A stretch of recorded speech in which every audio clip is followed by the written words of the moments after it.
Now, over the years, you've seen I've made many videos on grip sizing. I want to show you our new prototype and what we do for grip sizing and why grip sizing is so very important, because it impacts how we use the ground. It impacts how we use the ground. We know that ground reaction force changes by core region. Our research partner has shown us that your upper core player is on the balls of their feet, and they use the ground rotationally and vertically.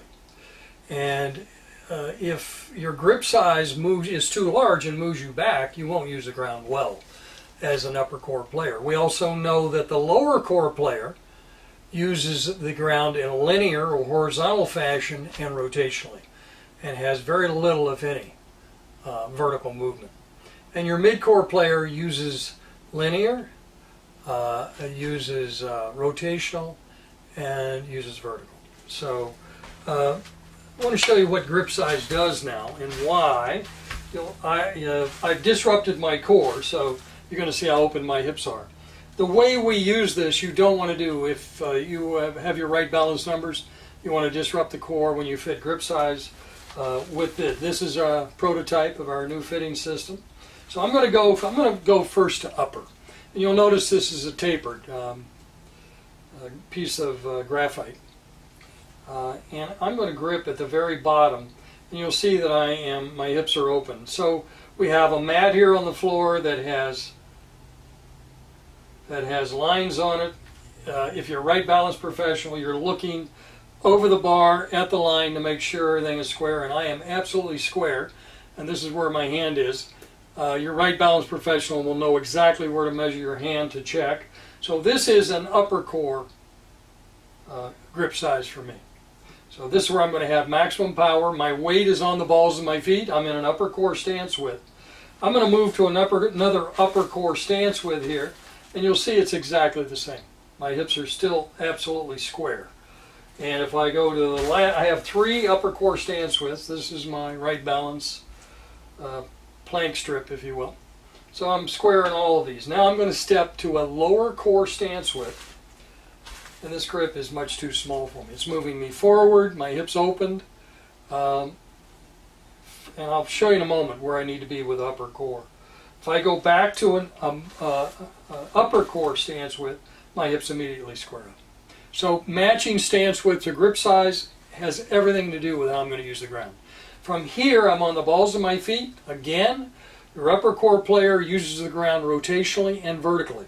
So if I swing through, I'll feel myself change direction here, and I'm going to get maximum vertical. If, on the other hand, again, this is you can see where I am, well down on this tapered stick. If I go a little bit higher, now I've moved my weight to my heels. I'm an upper core player. I'm not going to be able to use the ground efficiently. And my hips are open. I'm going to be steep to the ball, if nothing else. And I'm going to hit, for me, I'm going to hit that fat shot. It's going left, or I'll block it right. My timing's good. I'll hit a decent shot. So let's now go to mid-core. Well, first let me go back to upper, and I'll show you where I am. So my hips are open. I grip this about, there it is. Still a little bit open. I need to go just a hair higher here. There we go. And you can try this with a baseball bat, pool cue, and you'll see it. But you have to understand you need matching stance widths to understand how you're going to use the ground most efficiently. So if you don't have your stance width, see a right balance professional. And it doesn't matter. If you saw the other videos earlier on the kinetic chain, I can lift 1 foot here. As long as I come back into my stance width, I'm going to be square. My upper core stance width. Now I'm going to move to a mid-core stance width, and you can see my hips just open. My weight went back, so now I'm going to need a little bit bigger grip size to get the mid-core, and I just found it. And that's my mid-size grip. So if I go back now, mid-size, I'm just behind the balls of the feet, forward to the center of the arches. I'm going to use the ground force in all 3 ways: vertically, rotationally, and linear or horizontal. And this is where your most of your PGA Tour winners reside, in the mid-core. If you've seen some of our other videos, you've heard us talk about that. But now I'm in mid-core. I'm going to go to another mid-core. Body doesn't, hips still stay square. Third mid-core is here. Now I'm going to go upper core. I rotate. Now this is moving me forward. I go to low core. I rotate even more. That's moving me toward my heels.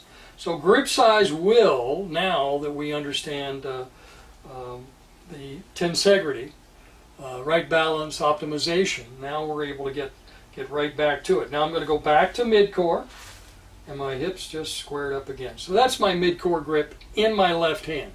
So let's see if it's also my right hand. My hips just closed a little bit. They just rotated, so my right hand is a little bit smaller, I know that. And it's not a lot, but it's enough to make a change. So if your left hand fits, and you're able to find it, and you see your right hand does not, you want to grip with absolutely no taper. You're going to use the last 3 fingers of the left hand and the middle 2 fingers of the right. For the full swing, we're going to say just use your left hand size with no taper. If they both fit, you're in great shape, and they're both the same size. But you're going to want a grip with no taper regardless. So let's now go, let me go back to mid-core, left hand mid-core. So you do want to measure left and right hand. And when we fit putter, we want left and right hand. And the putter grip is always a little bigger because we grip the putter more, not as much in the fingers, more in the palm. So the grip size with the putter is different. Your right balance professional will be able to give you that difference. So here we are. Yeah, found it again. Here's my mid-core. I move to a low core number and I rotate. So now I'm going to go up. Low core, the lower the core region, the larger the grip is going to be. And there I am. That is my lower core grip. I could give you the exact mils, measuring my hand and where it is on this. But again, if I grip it and add my right hand here, my hips are closing. I can feel that right away.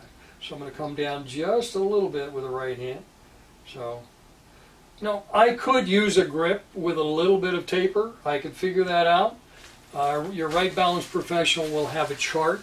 It'll tell you exactly how many extra wraps to put on your club to get to X mils. Grip size is measured in mils. 1 mil is 1/1000th of an inch. We've done grip sizing longer than anything else. So.